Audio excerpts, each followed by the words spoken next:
Ayan mga idol, gawan ulit natin ng video yung kasi marami nagtatanong sa tungkol dito sa aircut na to. Kung paano raw yung dating nakalagay na rito, yung pinaka ang tawag nito, yung dryer dito, yung nakalagay dito na stock. Ito kasi yung aircut na to, aircut na siya, yung may goma to sa loob nito. Yan. Tapos sasabihin nila yung kung nasan daw yung paano raw yung hangin na lumalabas dito. Mga idol, hindi lumalabas yung hangin dito. Dito nang gagaling yung hangin. Ayan o. Ito yung breather ng makina. So, pupunta yan dito sa dito sa air cleaner niya. Kasi ito stock na to yung naka-open carb na yan mga idol. Naka-open carb siya. Kaya wala na yung niya, air cleaner na stock. Kaya ngayon yan ganyan lang siya. Yan. Ito dito ko to hinaharap.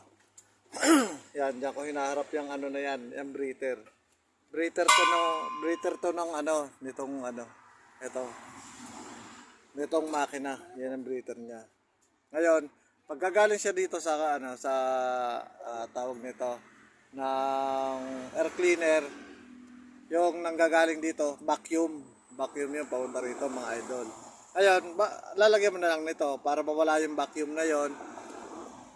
Dito, tanggalin, pag tinanggal niyo yun dito, ito lalagay niyo mga idol. Itong na to, itong aircut na to, aluminum. May kasamang to mga idol, may kasamang goma na dito sa loob nito. May kasama ng goma yan. Kaya tingnan niyo pagka pinaandar siya, ayan, papaandarin natin para malaman niyo yung pagkakaiba.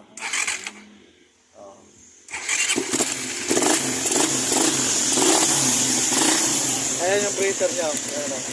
Kung maririnig nyo, ano yung ba maririnig? Kaya lalagay ko yung mic. Ayan o.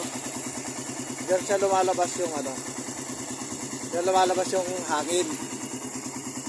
Yung hangin ng makina, mga idol. Yan yung pinaka-breather na sinasabi nyo na gagaling dito. Hindi na gagaling dito. Vacuum yun mga idol yung nakalagay dito. Vacuum yung papunta doon sa air cleaner niya. Ngayon naman yung air cleaner naman bubuga papunta rito. Ngayon bubuga naman niya papunta sa carburetor niya na stock. Kaya ang niyan mga idol, ang tawag nito, dito makabit yung mic. Yan, yung niyan mga idol. Kaya ang ginawa ko diyan kasi nasira na yung ko dito